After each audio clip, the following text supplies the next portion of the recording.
So Valerie Bertinelli had to go on Instagram the other day and record a video defending the body shaming that some people were posting in response to her recipes online. Let's talk about that in today's video.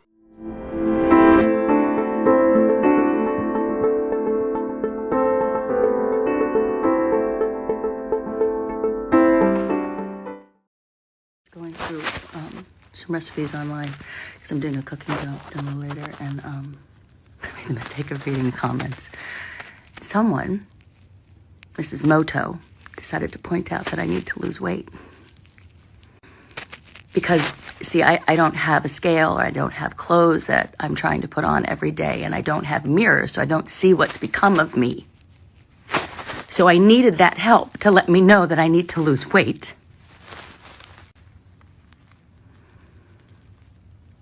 You're not being helpful. Because when you see somebody who has put some weight on, my first thought is that person is obviously going through some things. Because if I could lose the weight and keep it off, I would. But since I haven't been successful with that my whole entire life, at 61, I'm still dealing with it. You think I'm not tired of it, lady? Where's the compassion? You think a stupid little comment like you need to lose weight? Not fucking helpful.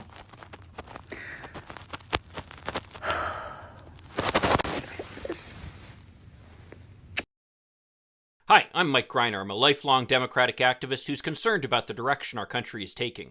If you share my concerns, maybe you could like this video and subscribe to this channel and kind of click that little bell that will notify you when I post something new. So this is a little bit of an unusual video for me, but I couldn't help but do it. You just saw the video that Valerie Bertinelli posted on Instagram in response to something that Valerie had posted. Now, my first reaction is, what's the matter with this person and others like them? Number one, I think Valerie Bertinelli looks great, by the way. I have to admit, I wasn't a huge fan of hers back when she was on TV originally, but lately I have seen her on the Kids Baking Championship, and I've been very impressed with her presence there. She seems, at least via her presence on TV, to be a kind, generous, and really intelligent person. So why does somebody feel it's within their rights to go and criticize her for her weight? But even worse, why does Valerie feel the need to respond to this? I have to believe that this comment by this person is one comment that's a negative comment among many positive comments. And yet, as people, we end up focusing on the negative comment, which is really sad. But beyond that, we get obsessed with these images of what women are supposed to look like. And these images are completely created by society's norms. They have nothing to do with some natural view of what is beautiful or what isn't beautiful. Consider the following. Here's a picture of a Kayan woman from Africa and what they view to be beautiful. They have to work very hard to be able to stretch their necks out like that, but that's viewed as beautiful. I think most people here in the United States might not agree with that, but it's totally a social construct as to what female beauty is. Similarly, let's look at this picture of the Sistine Chapel ceiling that Michelangelo painted, depicting that beautiful woman Eve, so desirable that she made Adam fall. Look how heavy and pale she is. Again, this is a demonstration that the ideas of beauty are completely a social creation. And look at it this way. It's more than just a social creation. It's a reflection of what we value in society.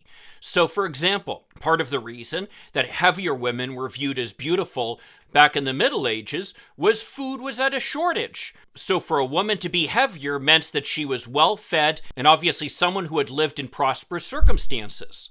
In the late 19th century, when people had to work out on the farm, pale skin was valued because it meant that you were somebody who didn't need to be out in the sun working. But then, in the 1970s, when tanning beds became available, suddenly being tan came in. And also recently, when it's become expensive to get access to healthy food, and when working out is something that takes time and energy and money, now we value a slimmer body as opposed to one that was heavier. In fact, now slim bodies are so valued that sometimes I look at these stars and I think to myself, my God, they look like they're starving. Let's take one more look at just how subjective the ideas of beauty are. Here's a picture of Louis XIV, at one point one of the most powerful men in the world. Look how he's dressed, wearing high heels, stockings, a dress, long hair. He was considered the height of desirability. And yet how many men nowadays would view those clothes as something desirable for a man to wear? Again, beauty is completely a social construct. The one thing that does not change over time, though, and certainly makes someone beautiful or not beautiful, no matter what their physical appearance, are things like kindness and generosity and intelligence and wit. These are things that many women, including Valerie Bertinelli, by the way, have in spades, and yet it's not valued because all we focus on is the way they look. So I guess in this video I have two wishes. Number one would be that we learn to value women for more than just their looks.